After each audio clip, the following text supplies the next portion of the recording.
Hare Krishna. Please accept my humble obeisances. All glories to Bhakti Charu Maharaj, and all glories to Srila Prabhupada and all the assembled Vaishnavas. So I wrote down what I wanted to share to be concise and get all my thoughts in order. So I hope it's okay with all of you if I read them. And definitely these past few days, I have been thinking a lot about the nature of my relationship with Bhakti Charu Swami and some of the aspects that defined it. And one perspective that I realized is that not only was he my guru, my teacher, my spiritual father, but he, in a way, was also my spiritual father-in-law. I was introduced to him when I was 20 years old by my husband, Vishwambar Prabhu, and Bhakti Charu Swami was in so many regards his father already. He had a huge influence in his life as he had traveled with him and essentially raised him during his formative teen years.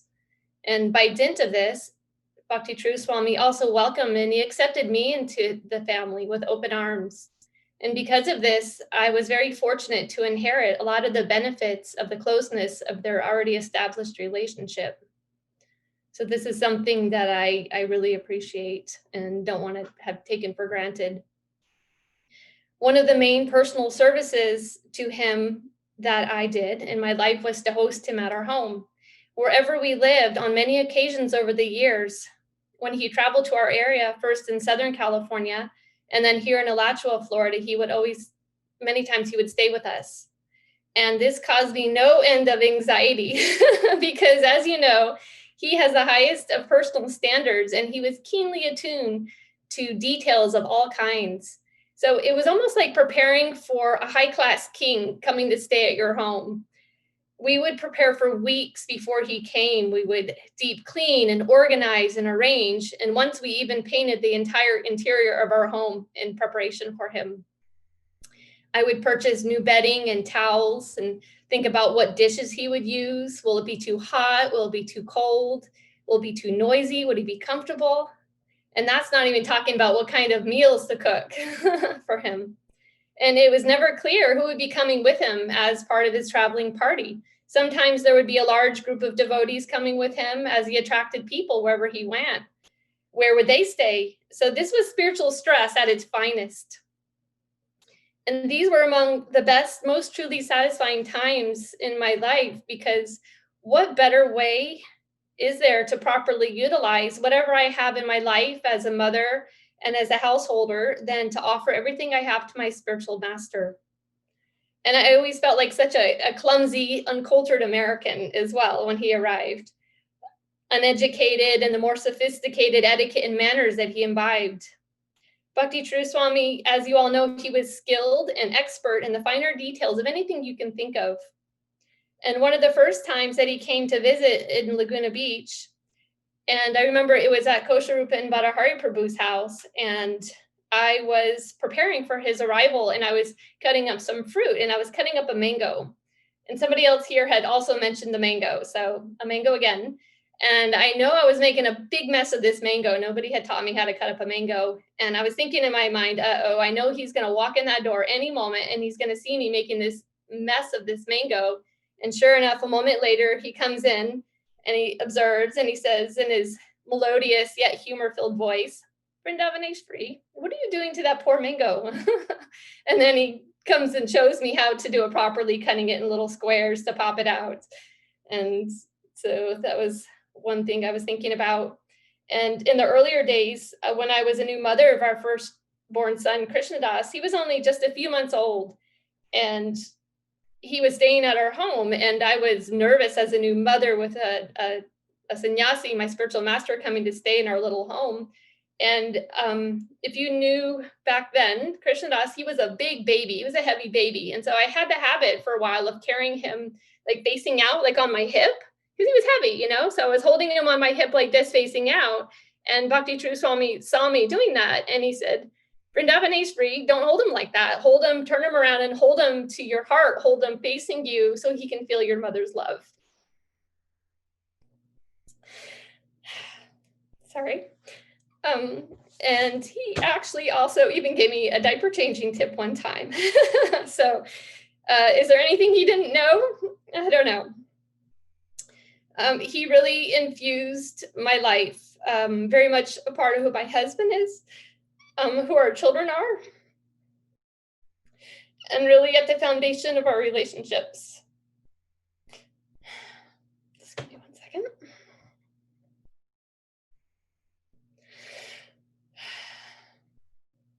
The way he lived is a very clear example of bhakti yoga in action. Personal loving relationships with each other. Srila Prabhupada, it was always Srila Prabhupada and Krishna. Do all things, even small things, with presence, attention to detail, and generosity. For all of his accomplishments, his elevated position and status, he was always approachable, gentle, kind, compassionate, interested, and life was so joyous in his company. And whenever he left our home, there was a very palpable feeling of emptiness. And he showed us this amazing secret that by his living example, that when you share love from a deep spiritual place, it never runs out because it's abundant by nature and it just grows and exponentially multiplies. And this is the legacy that he has left us with, is how to live a life of care and deep commitment to others in Krishna consciousness. And I have as my task to follow however I can in his footsteps. And this care that I had the good fortune to receive, I know that it's not mine to keep, because the best gifts are the ones shared with others. And so that's my job, is to pass that on. So thank you.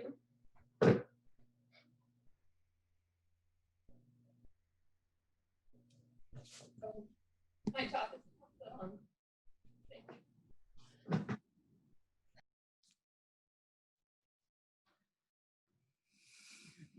Hare Krishna. Can you hear me? Yes, Prabhu, we can hear you. Not even coming. Can you hear me now? We can hear you, Prabhu. Oh, good. Can you hear me? So let me switch off my TVs. Yes, Prabhu, we can hear you. Good. Can you hear me now? So I wanted to speak a little about my association with Bhakti Charu Maharaj, who was such an exemplary personality. At the time, I was unaware of his qualities in so many ways. I first met Bhakti Charu Maharaj in 1980 in the Delhi temple. And he was there as a guest for just basically the day. And he was discussing with some other devotees about a schism that was about to happen in ISKCON. It was one of the first schisms that took place after Srila Prabhupada's departure.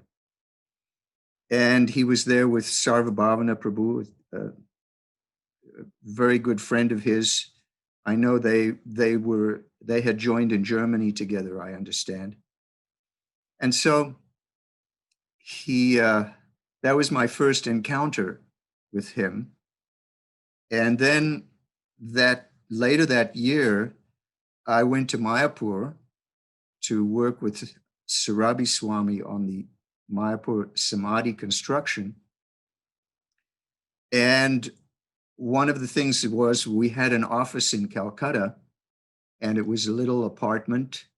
It was, and in that building, which was rented, I believe, by the Calcutta temple, a bunch of devotees lived there. Pancharatna lived there, Shravanananda, the astrologer Shyamasundar, myself, and then on the upper floor, Bhakti Charu Maharaj had his quarters, and he at the time was translating the books of Srila Prabhupada. And I had very little real understanding of what it means to translate Srila Prabhupada's books into a foreign language. Of course, for him, Bengali, but he had to translate from English.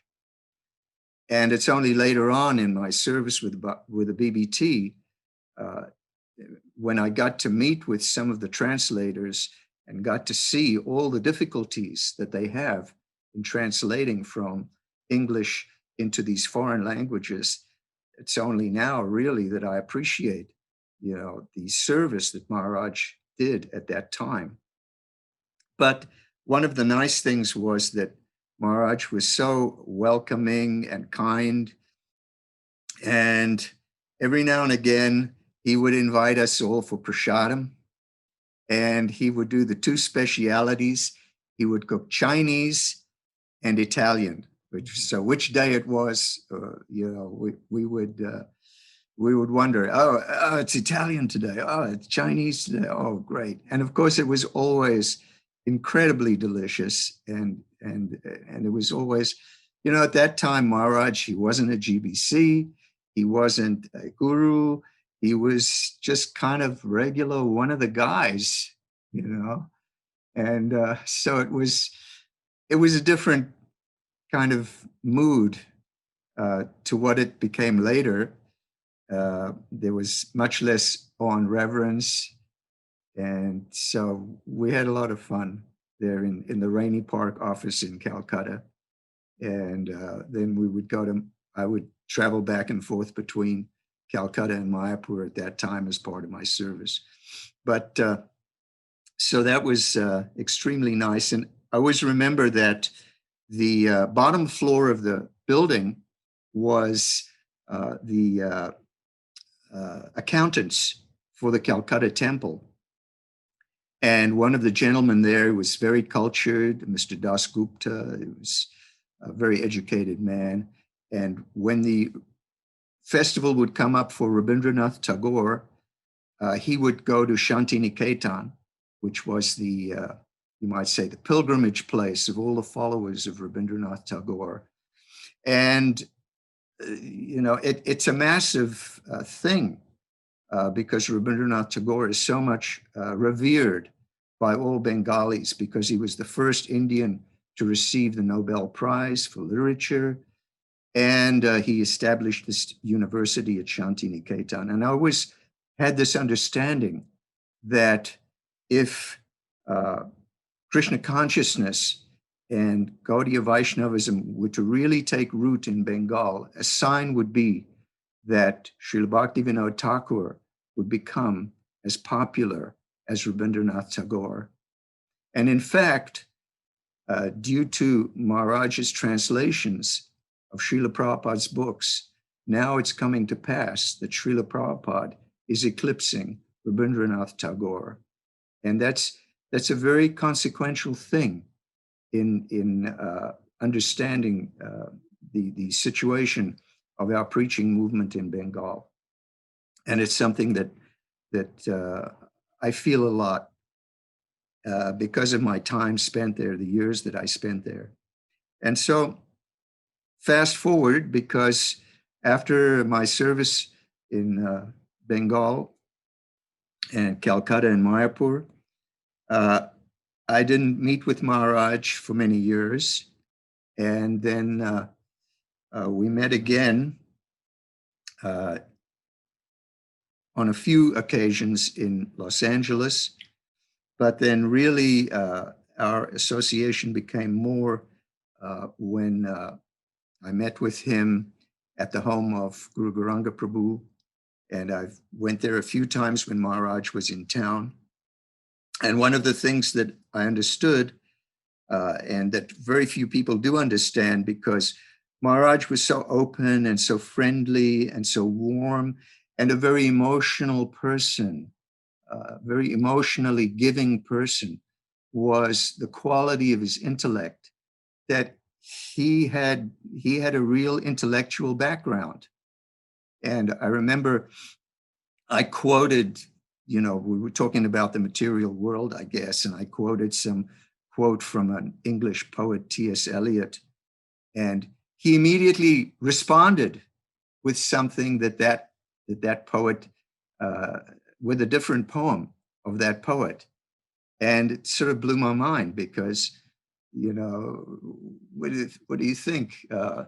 And so it just struck me that Maharaj was a real intellectual in many ways, even though we have this feeling of him as such a warm, emotional person, and one doesn't think that warm, emotional people are actually very, very advanced intellectuals. But Maharaj was that. And I just discovered today, because looking up his bio, that we were born 2.5 weeks apart, actually, which is funny, I guess. When one sees these things as coincidences. But Prabhupada also believed in coincidences. He believed that actually his birth in 1896 coincided with Srila Bhaktivinoda Thakur's first approach to Western society. And so I take that to heart. And then, of course, we met also here in the home of Prabir, as he mentioned, and we had very, very, very warm.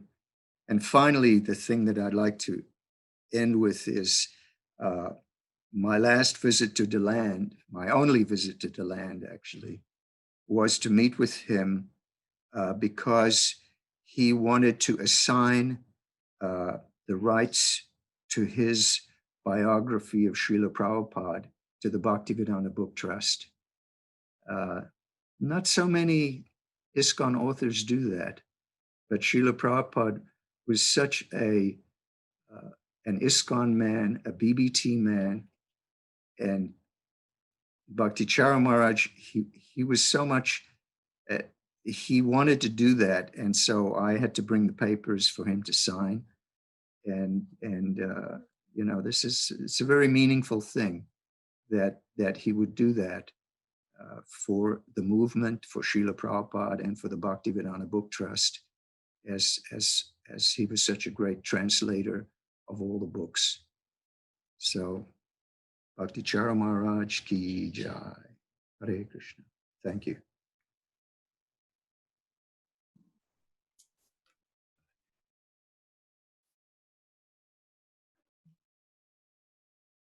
Hare Krishna, can you hear us?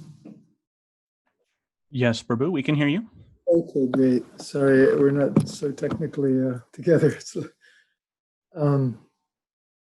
Yeah, when I spoke with Vishwambar Prabhu this morning, he kindly said we could also speak for a few minutes. Tried to think of how to be concise, and trying to think of some of Maharaj's qualities are very immense, and I was trying to think of some that I maybe had noticed personally. And as the devotees were speaking, it's been wonderful to hear everyone's appreciation of Maharaj, and all of those qualities and more have been discussed at length. But I was, one thing I noticed a lot, Maharaj was very kind, he was very considerate of others, very total dedication to Srila Prabhupada and his mission and his devotees, and just his love, like he dealt with people very lovingly. Of course, so many other qualities are there too, like his intellectualism, his scholarship, so many. But anyway, those were a few that stuck out to me. And Prabhu, do you mind speaking just a little bit louder? I think your microphone's having a hard time picking you up. oh, sure. Should we bring it? Sorry, we're just. That might help a little. Okay. Is that any better? Yes, please continue. Okay, sorry about that.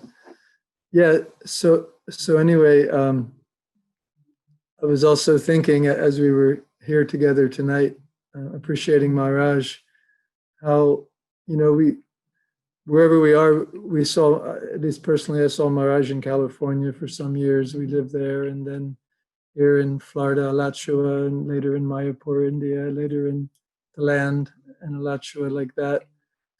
Once or twice we went up and saw him in North Carolina. But all over the world, probably right now, people are glorifying Maharaj, like he saved a temple in France, he built a temple in Ujjain, like everywhere, all over the world, he was interacting with so many devotees and projects and groups of devotees, and always with just the one pointed, really, dedication to Srila Prabhupada. I was listening, Mahatma Prabhu spoke about Bhakti Charu Maharaj yesterday in a class that he was giving, And he was, pointing out how Prabhupada said ISKCON is my body, and how Bhakti Charu Maharaj was so dedicated to ISKCON, really in a pronounced way, like when we say someone's a Prabhupada man. And certainly that's true for so many devotees. And Bhakti Charu Maharaj, I don't think there's anybody who would contest it for a second. Personally, I think I first met him in 1979. I believe it was his first tour of America, and he also came to San Diego where I was stationed. And, you could see, I think he gave a morning class, and then very refined, very sweet, very wonderful sannyasi, very charismatic, inspiring.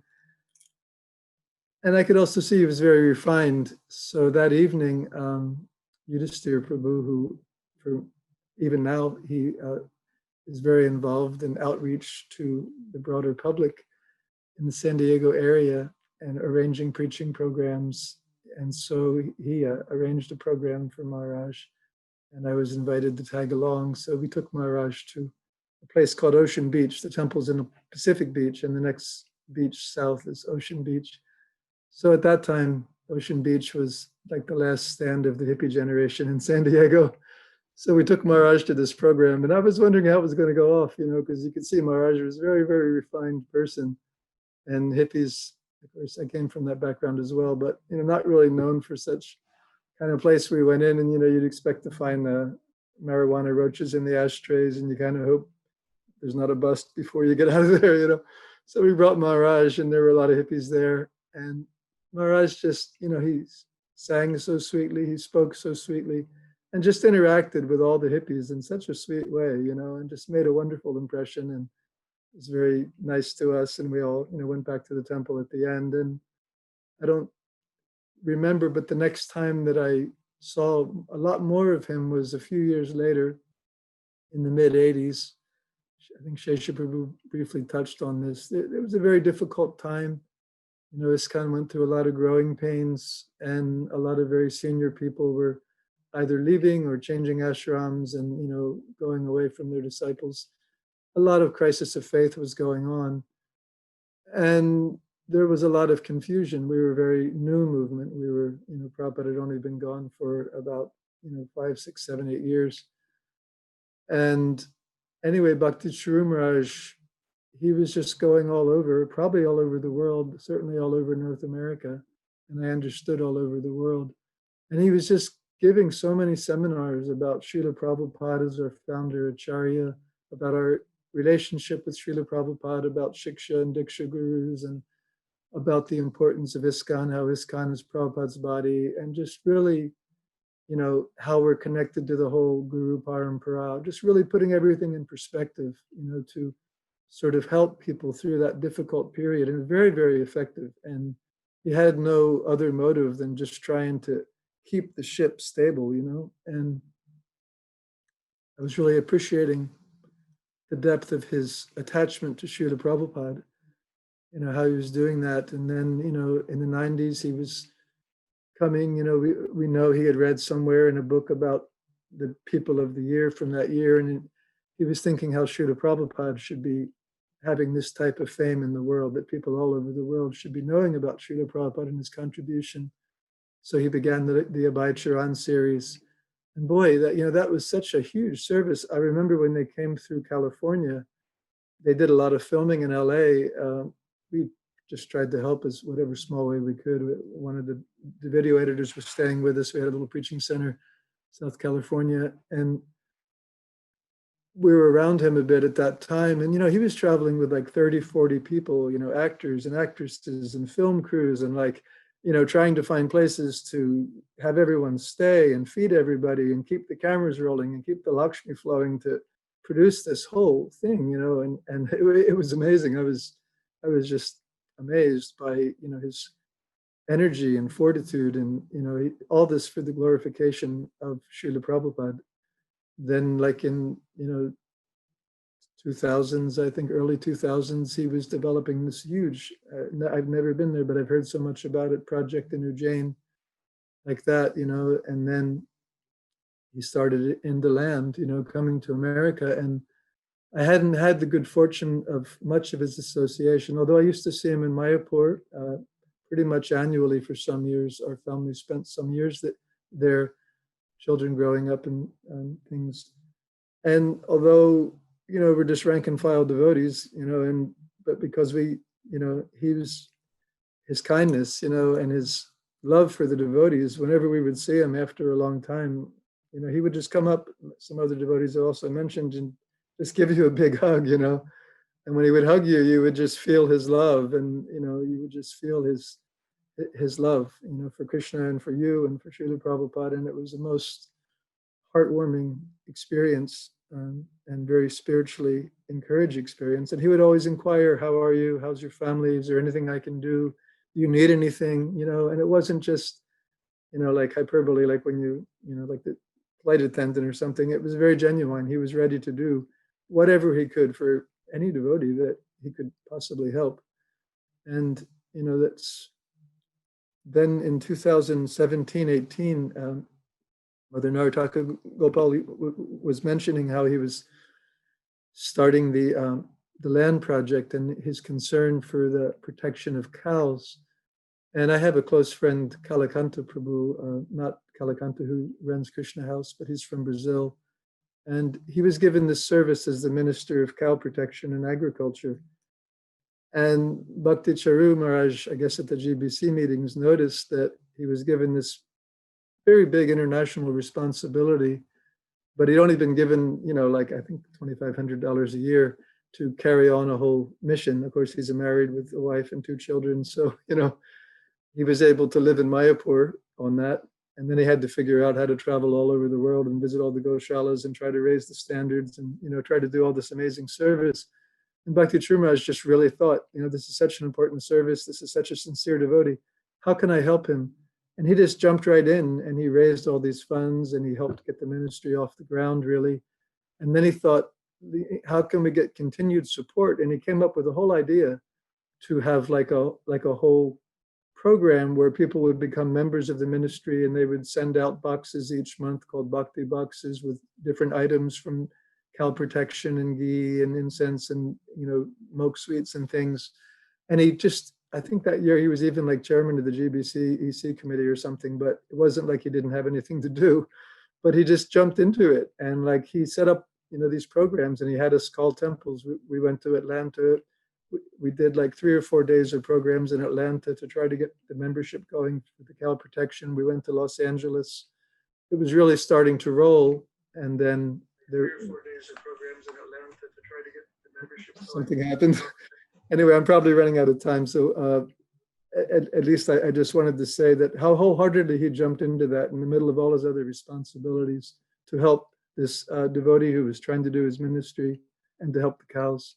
So, whenever I've been around Bhakti Charu Maharaj, you just see nothing but nonstop energy and devotion to Prabhupada and his mission and the devotees. So, Bhakti Charu Maharaj ki jai. Hare Krishna, dear devotees, my obeisances, glories to Bhakti Charu Swami, glories to Srila Prabhupada. I just have a little sweet mama story. Bhakti Charu Swami, I knew him, or he came to San Diego around 1987. My first service to him was, our first service as Grihastas, as we had a little apartment next to the temple. And we had one guest room. So Bhakti Charu Swami came one time and we were able to host him. My husband took care of him. I would go next door to the Brahmacharini ashram. And ever since then, we just had such a sweet relationship, like everybody felt from him. He always made me feel just fully loved and appreciated, and was just always very kind. Throughout the years, he came and visited us in our home in Alachua and did a program here raising funds for the Jain temple. And then in Mayapur, when we were living there, I would run into him in the temple, and he'd be walking with the whole crew of his disciples. And if he saw me, he would actually come right up and stop and say, Hare Krishna Mataji, how are you doing? And just make you feel like your life was so important, even though I'm such an insignificant devotee. But the sweet story I wanted to share was when my husband was acting as temple president in San Diego, and we moved back down there from our little preaching center in Encinitas. we had a home, and I had Vrindavani. She was about 3 years old, and I just had our son Balaram. He was a baby. And we used to have, every time the Abhay Charan videos would come out, we would have the devotees come over to our house and we would watch them, and we would just wait for the next one to come out, and it was just so nectar. But he came this one time, and we had a program at our home, and he loved Chinese food at that time. So someone cooked him this amazing Chinese meal, and we had a program out in the garden.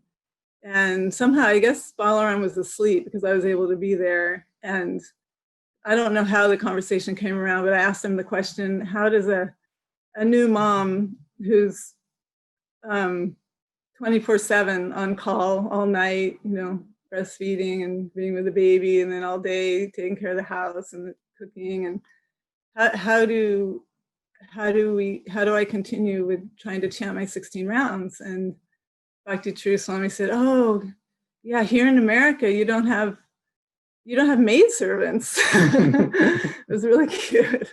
And he said, "So you just always continue to try to faithfully chant your 16 rounds." He said, "But just try to be like the gopis, and in all your housework, try to always remember Krishna and sing to Krishna and always remember him." And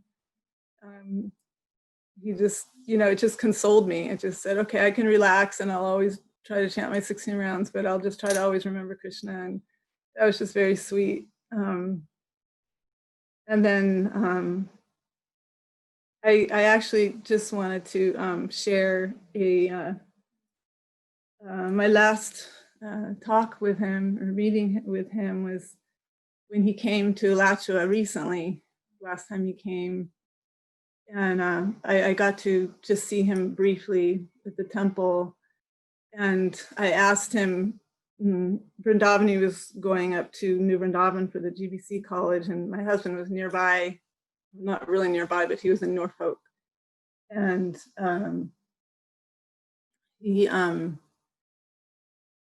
I was hoping he could go and visit him while he was there, so I was asking him what his schedule was, and told him Vrindavani was going to be there. And then, so he, one day I was in Norfolk helping my husband. All of a sudden I get this phone call, and I answer the phone, and it's Bhakti Charu Swami on the other end. He said, "Hare Krishna, Mataji, this is Bhakti Charu Swami." And I was like, wow, Hare Krishna, what a surprise. And he told me that, you had asked me to speak with your daughter while I was here, and here she's right here. And I just want to let you know she's very happy, and she's contributing so nicely, and it's wonderful to be here. And we actually have had such a good session here that we wanted to have a reunion in Deland with all the group here.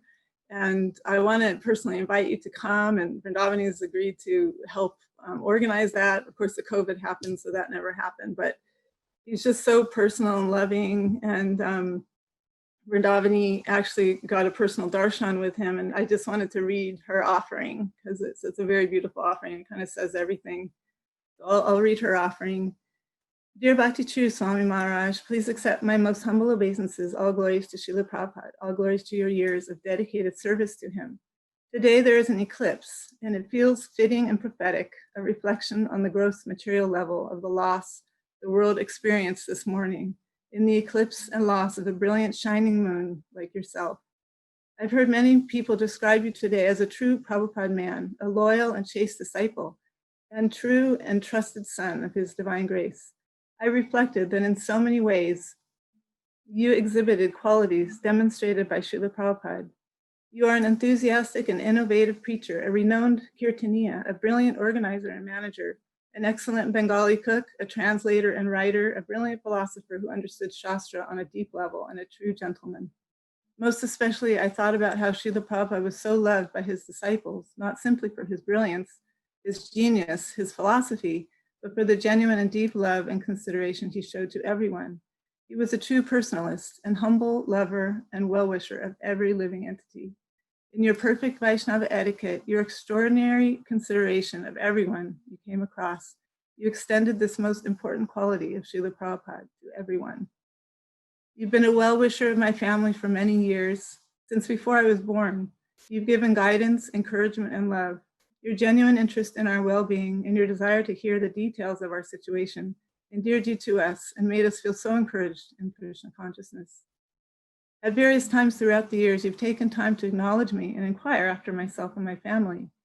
I was always amazed that you recognized me, had time for me, and seemed to genuinely care. I myself have difficulty placing faces and remembering people who I meet. And I interact with nowhere near the number of people you do. When seeing someone out of context, it is so hard to remember who they are. But I've spoken to you in Mayapur, in Alachua, in Sydney, and in New Vrindavan, and each time you quickly remembered who I was and remembered details about my family's life. Thank you for these moments of your time, which you so graciously bestowed me. Most recently, I spoke to you in New Vrindavan. You had just seen my mother, and she had told you that I would be in New Vrindavan, where you were traveling next.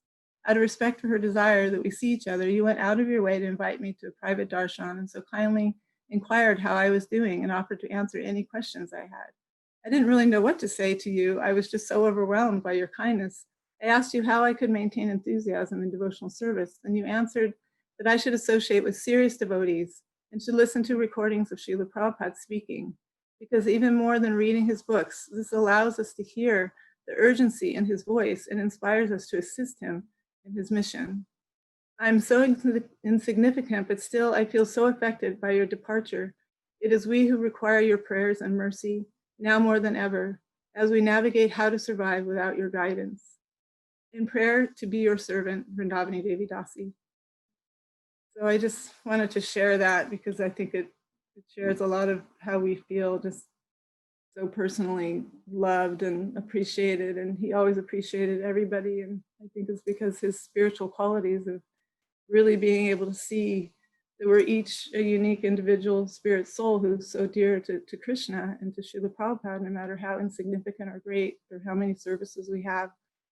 He makes everyone feel completely valued, and it's the most lovable quality, and we will miss him so much. And I'll offer all my condolences to his dear disciples, and all glories to Bhakti Charu Swami Maharaj. Hare Krishna.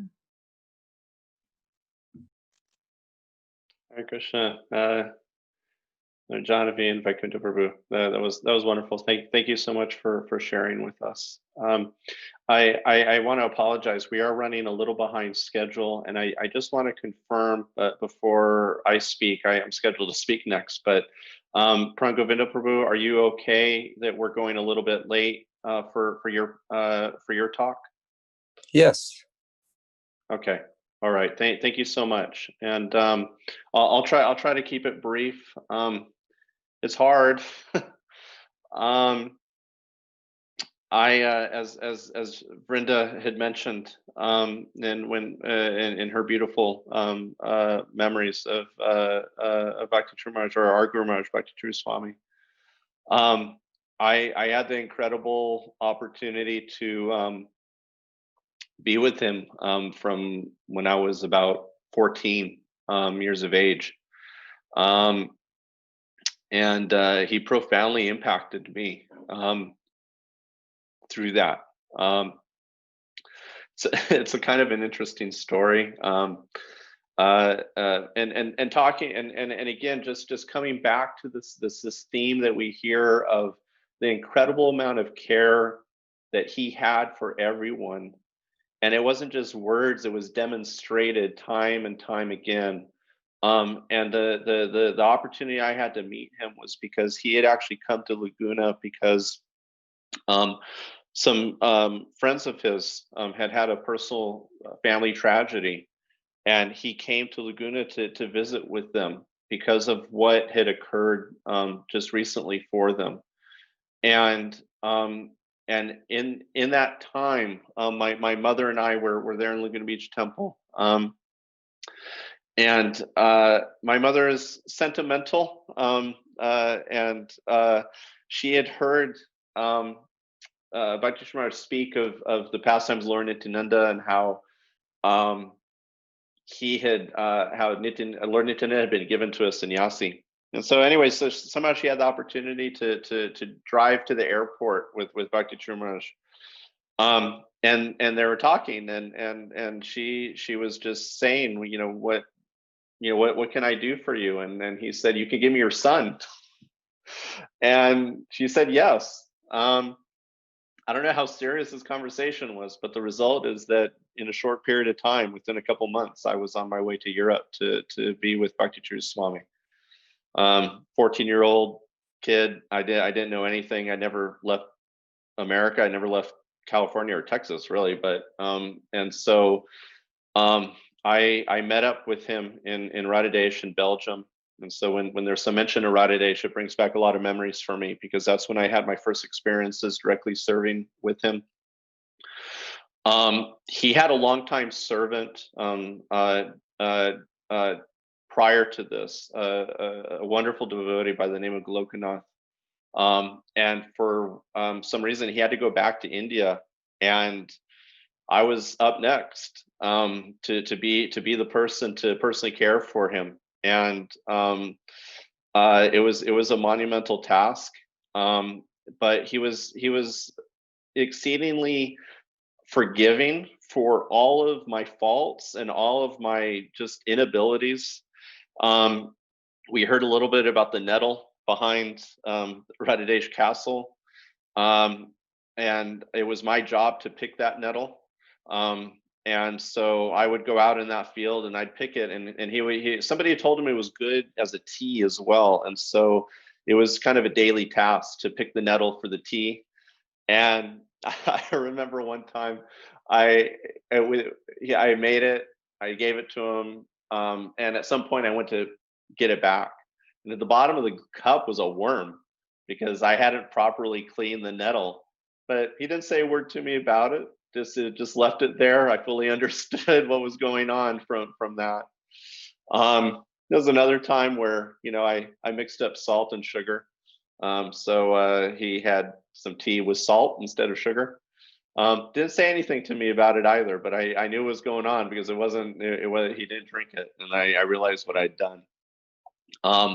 But he in those days, this is late 80s, early 90s. This was a time when those of us that have known our Guru Maharaj for a very long time, there was an evolution over time, and in those earlier years, at least for me, he was pretty strict. He had very high expectations for things, and if you didn't meet that mark, he let you know. I like to say that I got the dunda a little bit in a not in a literal sense, but in a personal sense, in terms of knowing when I had not done the right thing. But it was always balanced with this overwhelming sense of love that he had for me.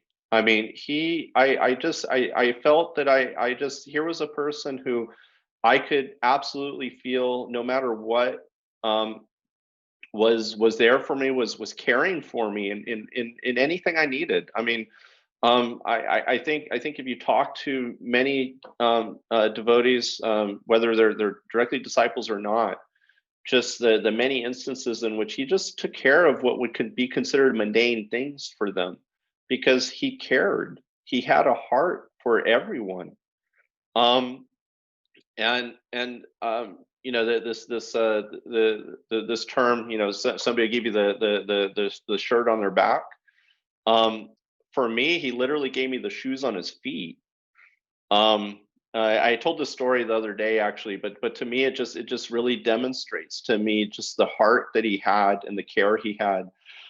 We were traveling through France, and we met up with a group of devotees that had a Sankirtan camp. It was a primitive situation, and so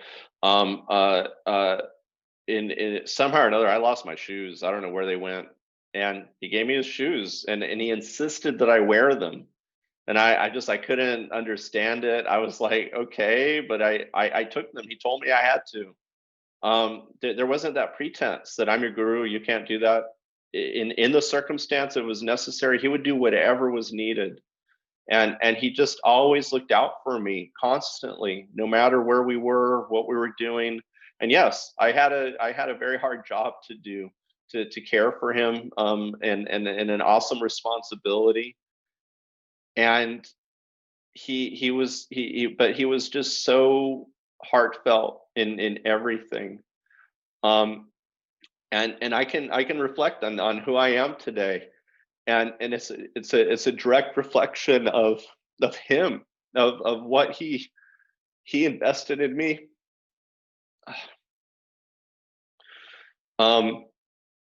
The example he showed,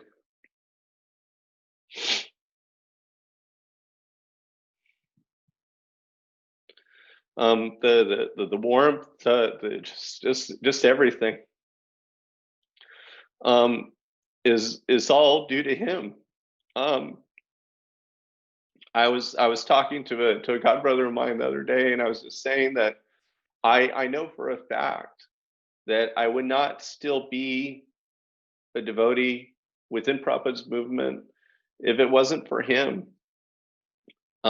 We go through the trials and tribulations of life, and it's that personal connection, that relationship with him, the desire not to want to disappoint him, that has kept me connected and kept me doing what I do. And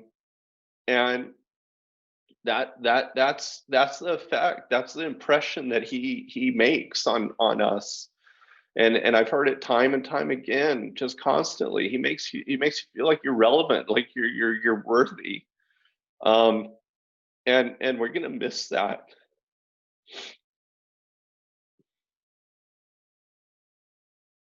And I feel as disciples, as those of us that have had the opportunity to be with him, it's our responsibility to carry forth that legacy of care, because that's what he wanted, that's what he showed constantly, that's what he demonstrated to us, and it's our responsibility to carry that forth as his legacy.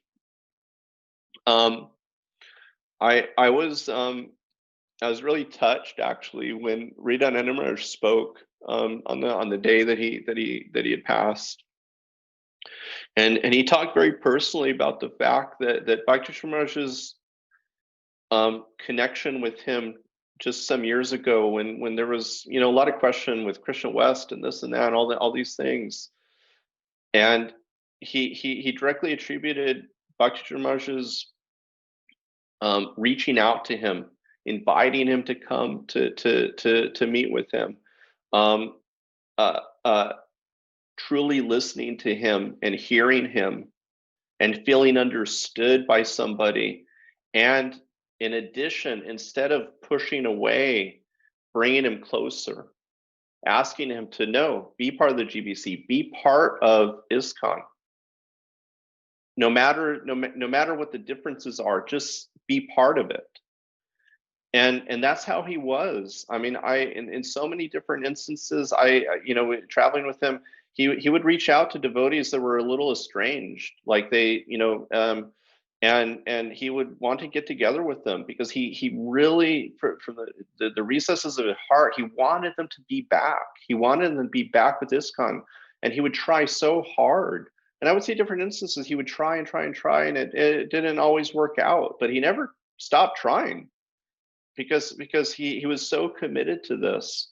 And to me, that's just another takeaway of what our responsibility is, the legacy he leaves as well, is this sense of inclusion, not pushing people away, finding ways for them to be included, finding ways for them to remain, not finding reasons for them to be pushed out, is a legacy that he has left, and I think it's our responsibility to carry it forward. And those are just kind of two main things for me. I mean, I could talk forever about so many different exchanges and instances where he just impacted me in so many ways. But this is one thing that has been kind of top of mind for me of late, as I reflect on him, and what he left us, and what we're gonna miss. And I know from the ultimate perspective, he's with us, he's here, but there's certain things that aren't here anymore, and I think more than anything, when I think about it, I miss the little things. I miss the pat on the back, or even more recently, just a hug from him, because it was that warmth and that feeling that we're not going to have anymore. But we'll carry forth. We'll do what we have to do, and I just pray to him that we can carry forth his legacy and do it properly and do it in a way that he'd be proud. So anyway, thank you. Prangovinda Prabhu's next.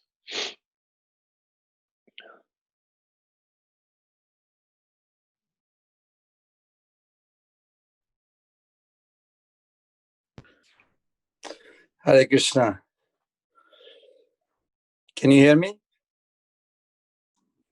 Yes, Prabhu, we can hear you. Om Ajnanatimirandasya Gyananjana Salakaya Chakshurunmilitam Jena Tasmai Sri Guruve Namah. Namo Vishnupadaya Krishna Prasthaya Bhutale Srimate Bhaktivedanta Swaminiti Namine. Namaste Saraswati Deve Gauravani Pracharine Nirvishesha Sunnavadi Paschatya Deshatarine. Vancha kalpatarubhasya kripa sindhupaiva cha patitanam pavanebhyo vaishnavebhyo namo namo. Sri Krishna Chaitanya Prabhu Nityananda Sri Advaita Gadadhar Sivasadi Gaura Bhakta Binda. Hare Krishna Krishna Krishna Hare Hare. Hare Rama Rama Rama Hare Hare. Hare Krishna Krishna Krishna Hare Hare.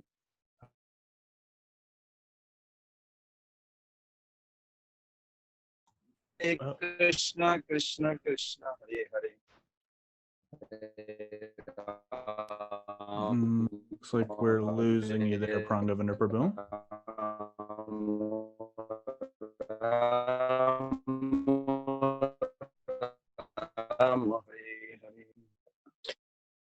Express my condolences to our beloved spiritual mentor Bhakti Charu Maharaj.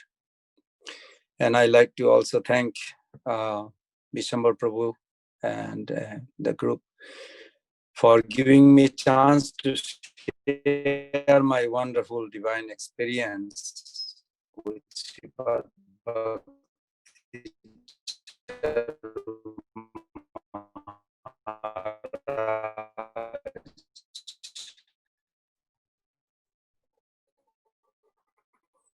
At least last few days. So today we have gathered to celebrate the disappearance from an external. His Holiness passed away in an Orlando hospital having contracted COVID-19. In the life of an exalted Vaishnava, however, nothing is ordinary. It was a remarkable departure, full of grace. It was my good fortune to come in contact with Maharaj in 1979 at the Krishna Balaram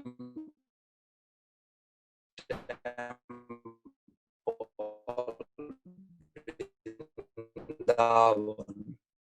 We greeted each other, that we had a close family connection. I instantly felt very connected and very much protected.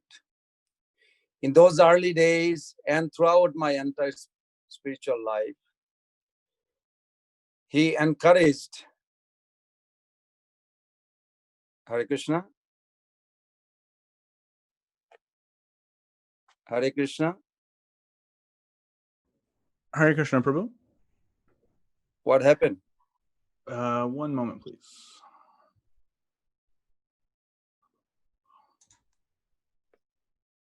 Am I on? Prangovinda Prabhu, we're having a little bit of a technical issue hearing with the, I think when simultaneously when you have video and voice, just because of your connection, it might actually work better without the video and only voice, and we can see if we can hear you clearly, because it keeps cutting out on us.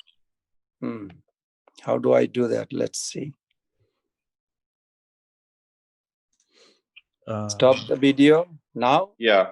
So right now we can hear you. We just won't be able to see you, but I think better than us not being able to hear you at all. Okay, can you hear me now better? Yes, I mean, we'll Okay. go ahead and try from here. Okay. So I first paid my obeisances. So from an external point of view, His Holiness Bhakti Charu Swami passed away in an Orlando hospital having contracted COVID-19.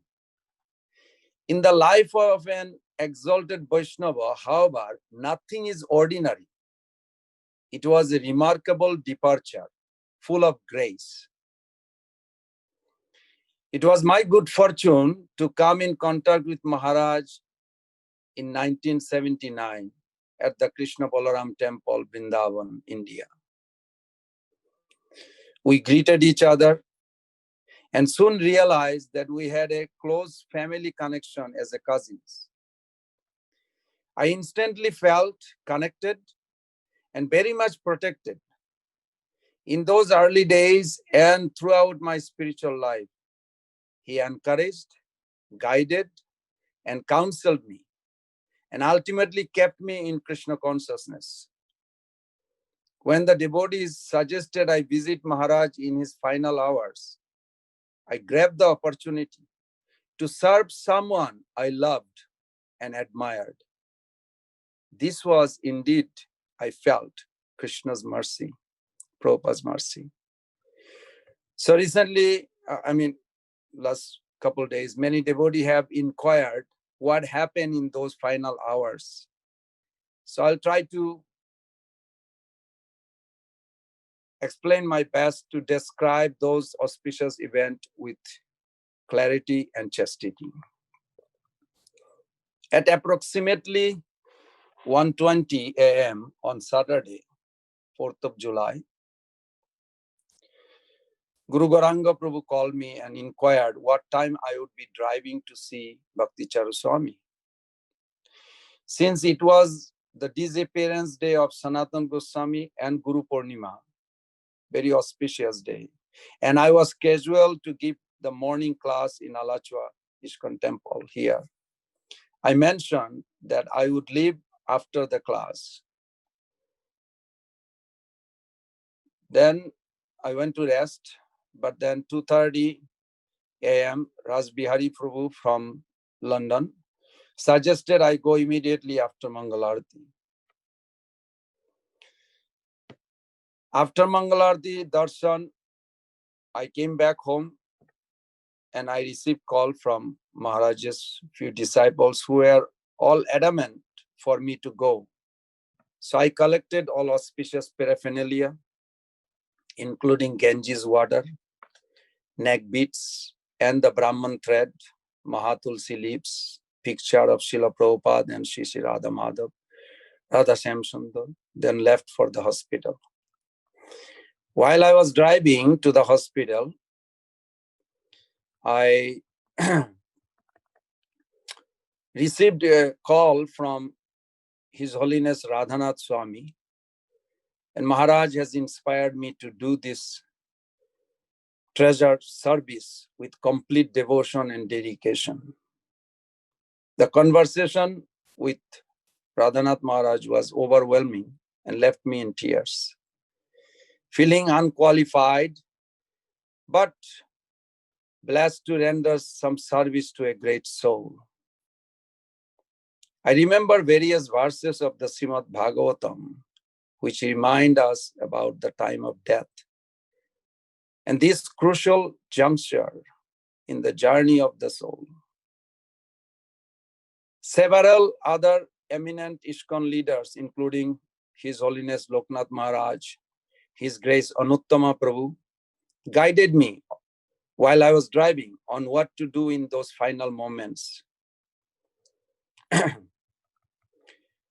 At 8:15, I arrived at hospital. The receptionist had my name registered as the priest who would allow access. Many other senior Vaishnavas were assembled there. They graciously and selflessly blessed me to be with Maharaj, serve him in this very special way. I was equipped with the necessary personal protective equipment and then escorted by the head nurse to the ward where Maharaj was staying. As the doctor, I believe Al-Mali, was leaving the ward, I inquired about the current situation. He replied that Maharaj had just departed the world. Later on, the confirmation was that His Holiness Bhakti Charu Swami left the world at 8:34 a.m. I asked him his impression of Maharaj. He looked at me, said, saintly, very saintly. So I rushed inside the room, 8:37. My first impression was Maharaj was very joyful, incredibly serene. I could imagine that he was completely absorbed in seeing Krishna. Everything about him was spiritualized. Prabhupada's sweet bhajan was playing next to his right ear.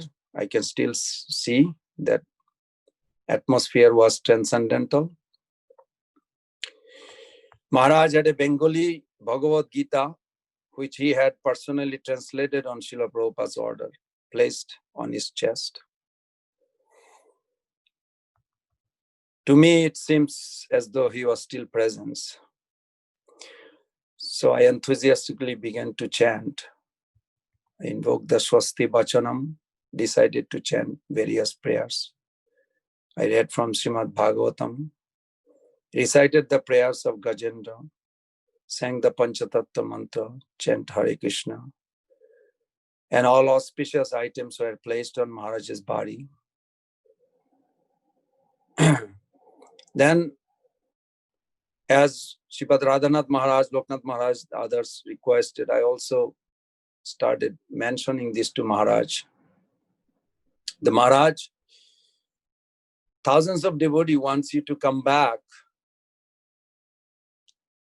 You are their life and soul. They clearly wanted more of your association.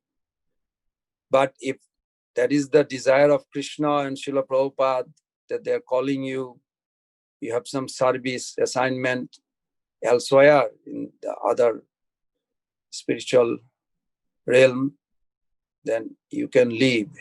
Rest assured that ISKCON leaders will give cares like you did to your followers and surely continue on the legacy projects, wonderful contribution to the movement.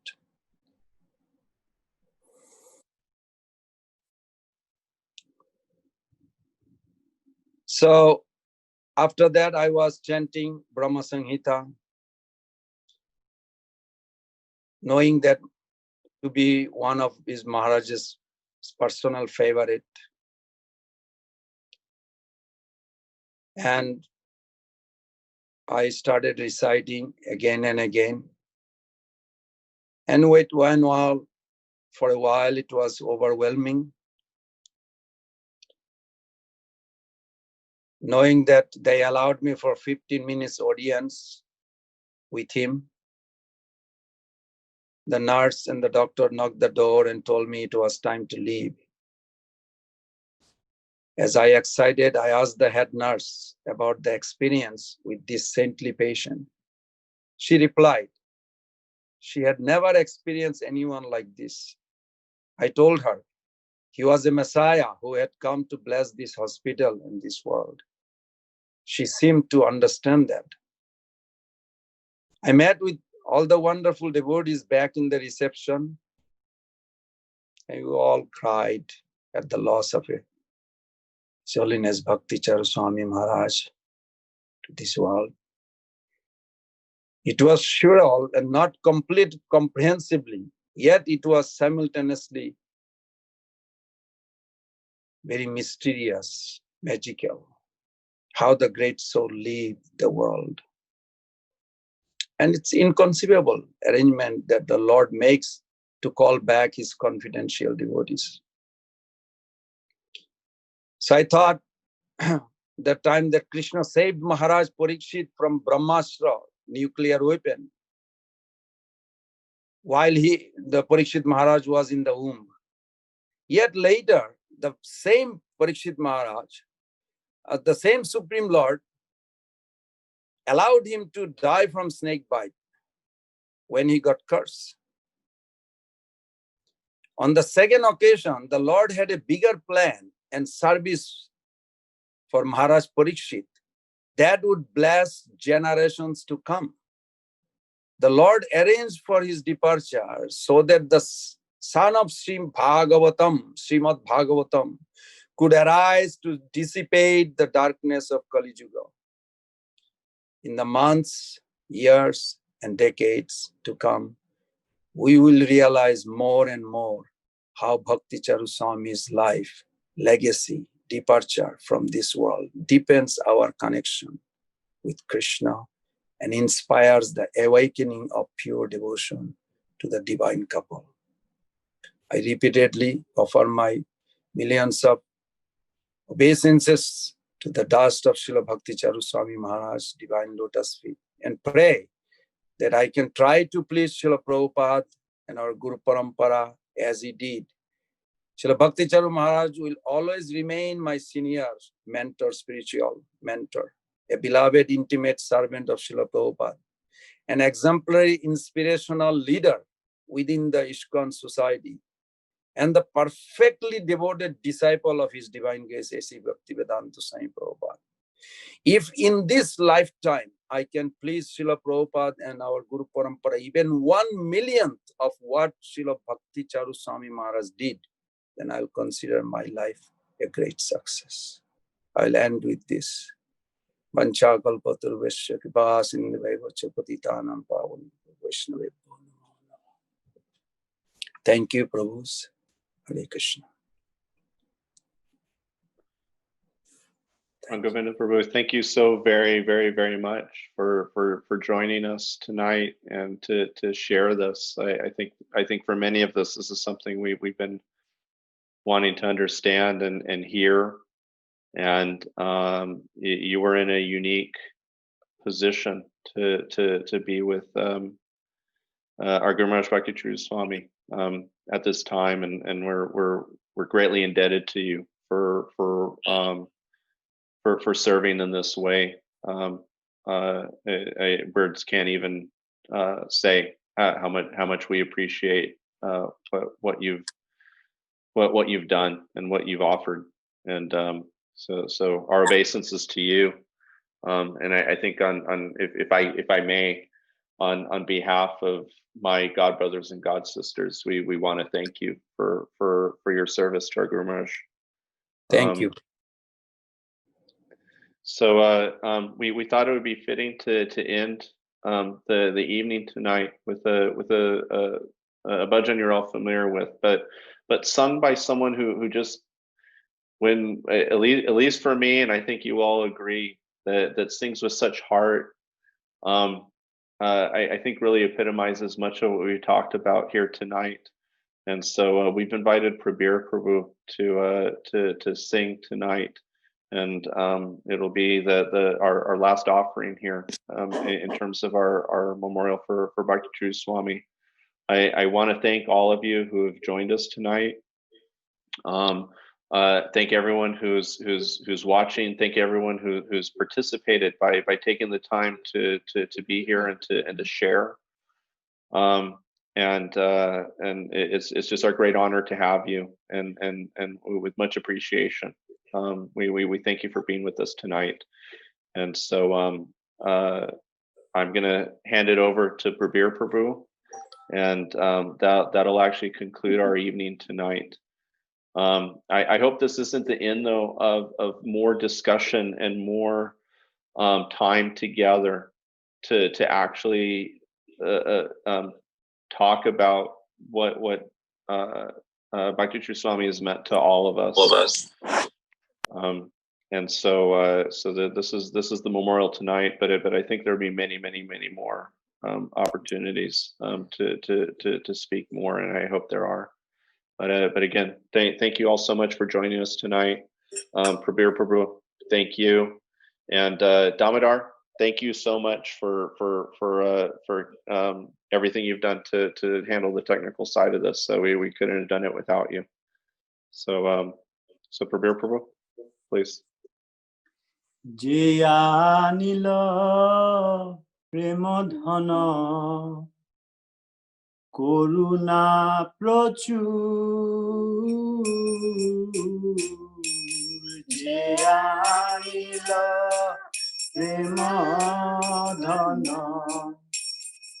Koruna Prochur Hena Prabhu কোথা গেলা আচার্য ঠাকুর হেন প্রভু কোথা গেলা আচার্য ঠাকুর কাহা মোর রূপ কাহা সনাত কাহা মোর স্বরূপ রূপ কাহা সনাত কাহা দাস রঘুনাথ পতিত পাবন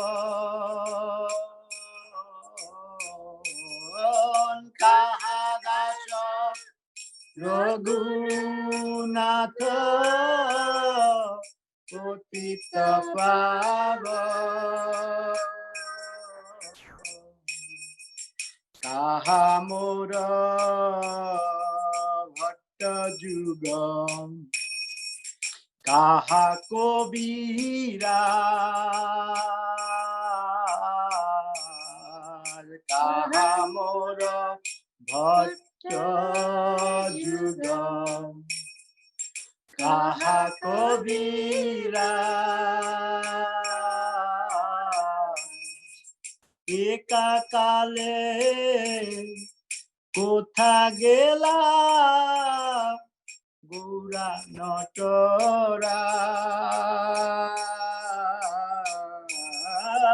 একা কালে কোথা গেলা গৌরা নটরা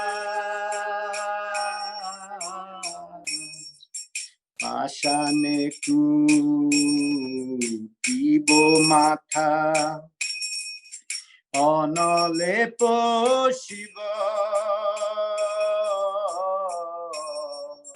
পাশানে কুটিব মাথা অনলে পশিব গৌরাঙ্গ মের নিধি কোথা গেলে পাব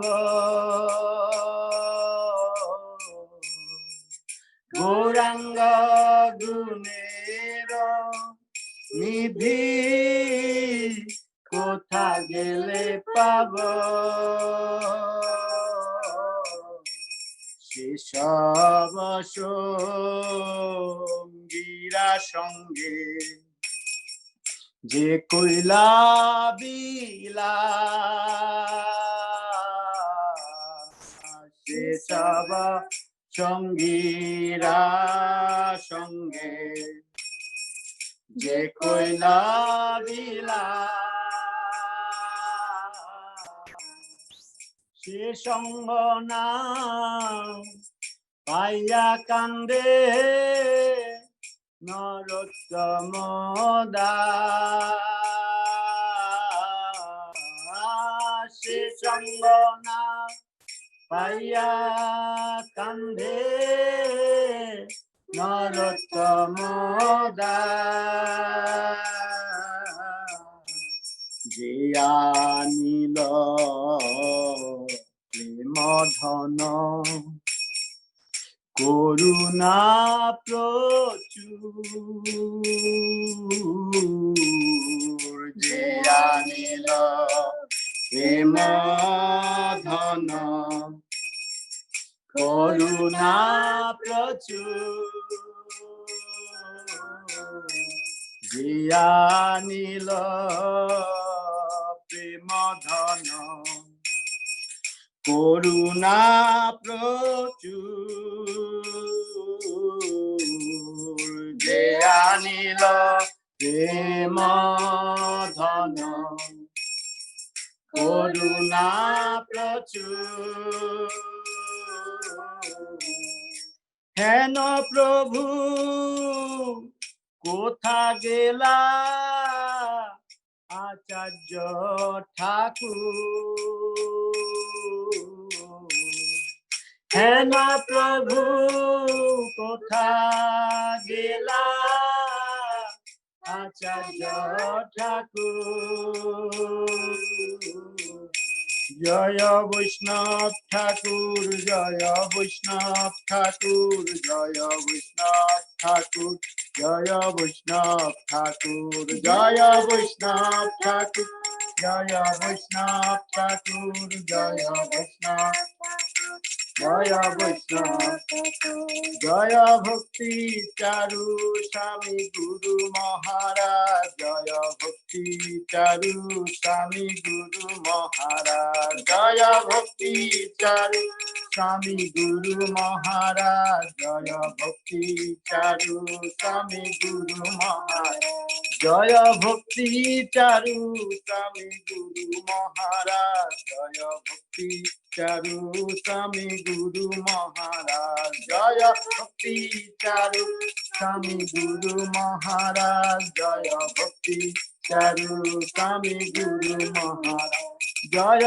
জয় প্রভুপাদ প্রভুপাদ প্রভুপাদ জয় জয় প্রভুপাদ জয় জয় প্রভুপাদ প্রভুপাদ প্রভুপাদ জয় জয় প্রভুপাদ নিতাই গৌর হরি বল হরি বল হরি বল নিতাই গৌর হরি বল নিতাই গৌর হরি বল হরি বল হরি বল নিতাই গৌর হরি বল। His Holiness Srila Shri Bhakti Charu Guru Maharaj ki jai, Jagat Guru Srila Prabhupada ki jai, Panchakul Buddha Vishnu Kripa Sindhu Devacha Purtanam Tavni Krishna